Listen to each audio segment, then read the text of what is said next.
Hello, everybody. It's Bible reading time. So grab your Bibles and let's go. Today is February 19th. And we're back in Leviticus again. And it says the priests begin their work. Leviticus 9, 1 through 24. 1445 or 1279 BC. After the ordination ceremony on the 8th day, Moses called together Aaron and his sons and the elders of Israel. He said to Aaron, "Take a young bull for a sin offering and a ram for a burnt offering, both without defects, and present them to the Lord. Then tell the Israelites, take a male goat for a sin offering, and take a calf and a lamb, both a year old and without defects, for a burnt offering. Also take a bull and a ram for a peace offering, and flour moistened with olive oil for a grain offering. Present all these offerings to the Lord, because the Lord will appear to you today." So the people presented all these things at the entrance of the tabernacle, just as Moses had told them to do. Then the whole community came forward and stood before the Lord. And Moses said, "This is what the Lord has commanded you to do, so that the glory of the Lord may appear to you." Then Moses said to Aaron, "Come to the altar and sacrifice your sin offering and your burnt offering to purify yourself and the people. Then present the offerings of the people to purify them, making them right with the Lord, just as he has commanded." So Aaron went to the altar and slaughtered the calf as a sin offering for himself. His sons brought the blood, and he dipped his finger in it and put it on the horns of the altar. He poured out the rest of the blood at the base of the altar. Then he burned on the altar the fat, the kidneys, and the long part of the liver from the sin offering, just as the Lord had commanded Moses. The meat and the hide, however, he burned outside the camp. Next, Aaron slaughtered the animal for a burnt offering. His sons brought him the blood, and he splattered it against all sides of the altar. Then they handed him each piece of the burnt offering, including the head, and he burned them on the altar. Then he washed the internal organs and the legs and burned them on the altar, along with the rest of the burnt offering. Next, Aaron presented the offerings of the people. He slaughtered the people's goat and presented it as an offering for their sin, just as he had done with the offering for his own sin. Then he presented the burnt offering and sacrificed it in the prescribed way. He also presented the grain offering, burning a handful of the flour mixture on the altar, in addition to the regular burnt offering for the morning. Then Aaron slaughtered the bull and the ram for the people's peace offering. His sons brought him the blood, and he splattered it against all sides of the altar. Then he took the fat of the bull and the ram, the fat of the broad tail and from around the internal organs, along with the kidneys and the long lobes of the livers. He placed these fat portions on top of the breasts of these animals and burned them on the altar. Aaron then lifted up the breasts and right thighs as a special offering to the Lord, just as Moses commanded him. After that, Aaron raised his hands toward the people and blessed them. Then, after presenting the sin offering, the burnt offering, and the peace offering, he stepped down from the altar. Then Moses and Aaron went into the tabernacle, and when they came back out, they blessed the people again, and the glory of the Lord appeared to the whole community. I would love to see that. Fire blazed forth from the Lord's presence and consumed the burnt offering and the fat on the altar. When the people saw this, they shouted with joy and fell face down on the ground. I would too if I saw the glory of the Lord.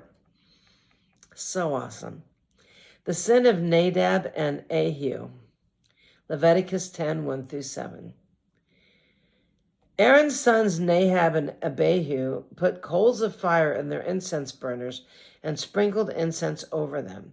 And this way they disobeyed the Lord by burning before him the wrong kind of fire, different than what he had commanded. So fire blazed forth from the Lord's presence and burned them up, and they died there before the Lord. Then Moses said to Aaron, "This is what the Lord meant when he said, 'I will display my holiness through those who come near me. I will display my glory before all the people.'" And Aaron was silent. Then Moses called for Mishael, Azaphan, Aaron's cousins, the sons of Aaron's uncle Uzziel. And he said to them, "Come forward and carry away the bodies of your relatives from in front of the sanctuary to a place outside the camp." So they came forward and picked them up by their garments and carried them out of the camp, just as Moses had commanded. Then Moses said to Aaron and his sons, Eleazar and Ithamar, "Do not show grief by leaving your hair uncombed." Oh, my hair is uncombed. Okay. "Do not show grief by leaving your hair uncombed or by tearing your clothes. If you do, you will die, and the Lord's anger will strike the whole community of Israel. However, the rest of the Israelites, your relatives, may mourn because of the Lord's fiery destruction of Nadab and Abihu. But you must not leave the entrance of the tabernacle, or you will die, for you have been anointed with the Lord's anointing oil." So they did as Moses commanded. Instructions for priestly conduct. Leviticus 10, 8 through 20. Then the Lord said to Aaron, "You and your descendants must never drink wine or any other alcoholic drink before going into the tabernacle. If you do, you will die. This is a permanent law for you, and you must be observed from generation to generation. You must distinguish between what is sacred and what is common." Ooh, this is what people need to do nowadays. So many people don't separate what is sacred and what is common.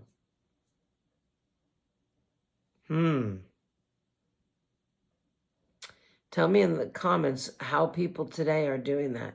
People just disregard church. They don't take it seriously.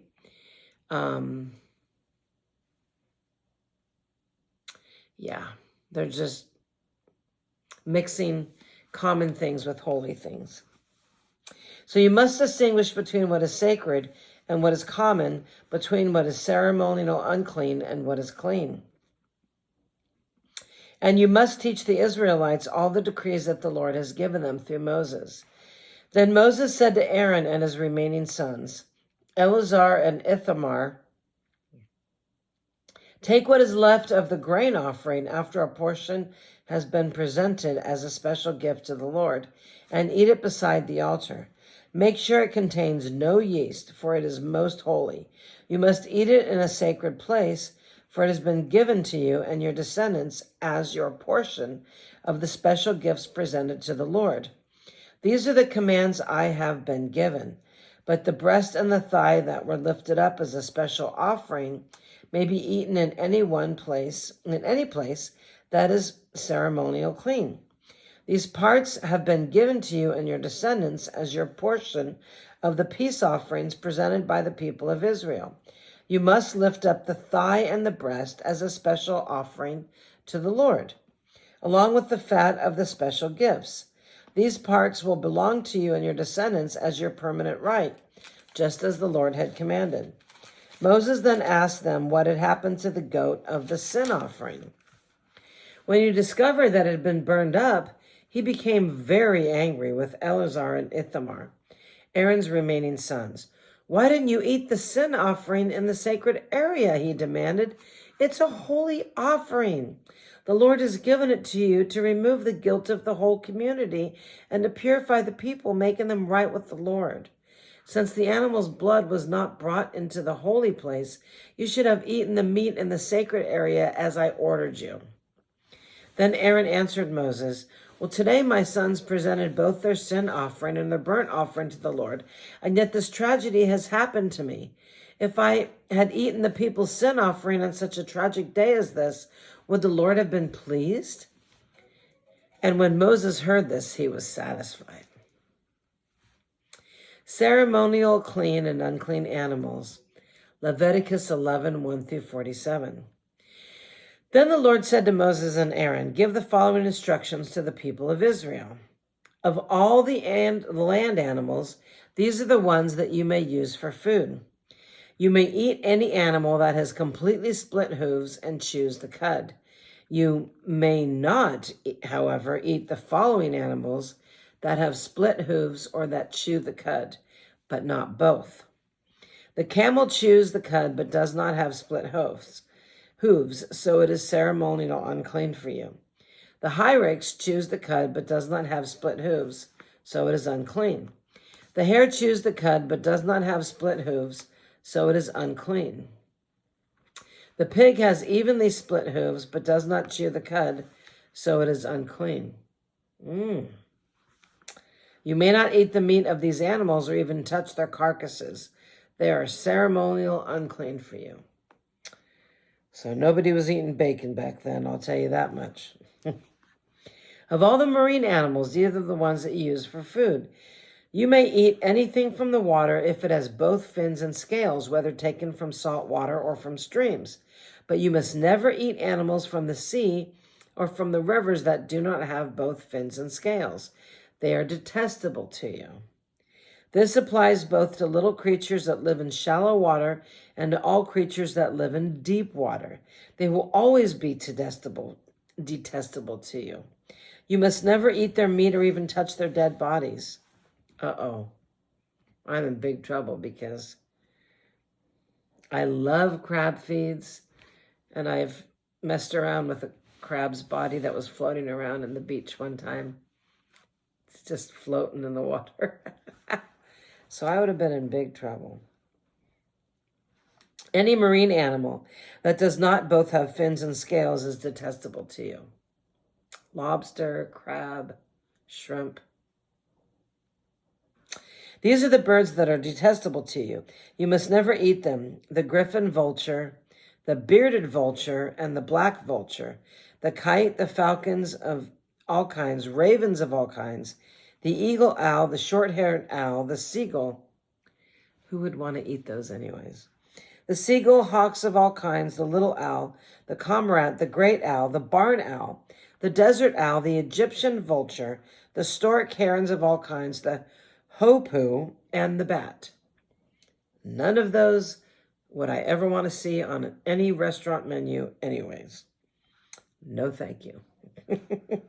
You must not eat winged insects that walk along the ground. They are detestable to you. Yes. You may, however, eat winged insects that walk along the ground and have jointed legs so they can jump. The insects you are permitted to eat include all kinds of locusts, bald locusts, crickets, and grasshoppers. All other winged insects that walk along the ground are detestable to you. The following creatures will make you ceremonial unclean. If any of you touch their carcasses, you will be defiled until evening. If you pick up their carcasses, you must wash your clothes, and you will remain defiled until evening. Any animal that has split hooves that are not evenly divided or that does not chew the cud is unclean for you. If you touch the carcass of such an animal, you will be defiled. Of the animals that walk on all fours, those who have paws are unclean. Like dogs? If you touch the carcasses of such an animal, you'll be defiled until evening. If you pick up its carcass, you must wash your clothes, and you will remain defiled until evening. These animals are unclean for you. Of the small animals that scurry along the ground, these are unclean for you. The mole rat, the lizards, large lizards of all kinds, the gecko, the monitor lizard, the common lizard, the sand lizard, and the chameleon. All these small animals are unclean for you. If you touch the dead body of such an animal, you will be defiled until evening. If such an animal dies and falls on something, that object will be unclean. It's true whether the object is made of wood, cloth, leather, or burlap. Whatever its use, you must dip it in water, and it will remain defiled until the evening. After that, it will be ceremonial clean and may be used again. If such an animal falls into a clay pot, everything in the pot will be defiled, and the pot must be smashed. If the water from such a container spills on any food, the food will be defiled, and any beverage in such a container will be defiled. Any object on which the carcass of such an animal falls will be defiled. If it is an oven or a hearth, it must be destroyed, for it is defiled, and you must treat it accordingly.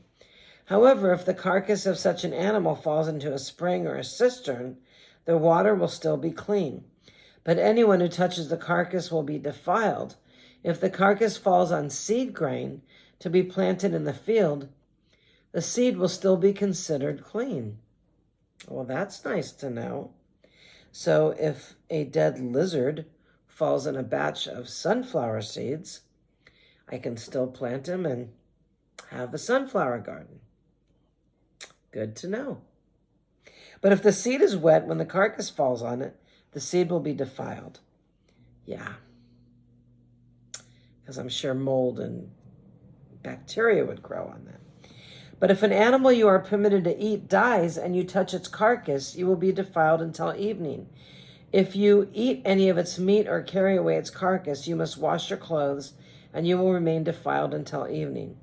All small animals that scurry along the ground are detestable, and you must never eat them.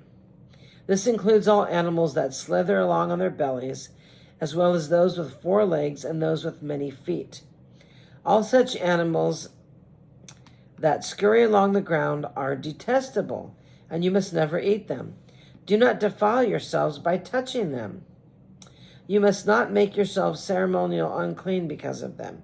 For I am the Lord your God. You must consecrate yourselves and be holy, because I am holy. So do not defile yourselves with any of these small animals that scurry along the ground. For I, the Lord, am the one who brought you up from the land of Egypt, that I might be your God. Therefore you must be holy, because I am holy. So, animals with many feet.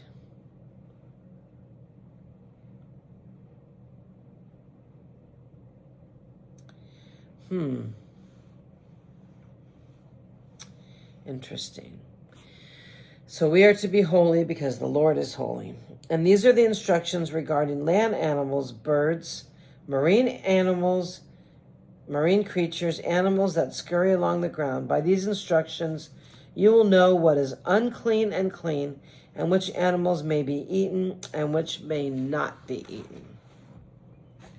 Well, I don't know about y'all, but most of those animals on that list, I don't want to eat anyways, except for the crab, the lobster, the shrimp, the marine animals. That one I would have a very hard time. But you know what Jesus says later on in the Bible. It's not what goes into your mouth that makes you unclean. It's what comes out of your mouth. But that's a teaching for a different day.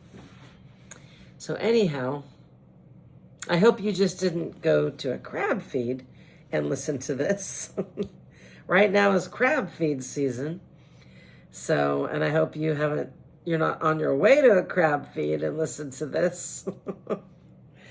So that's the Old Testament, but that's how the Israelites had to live. You know, they didn't have crab feeds back then.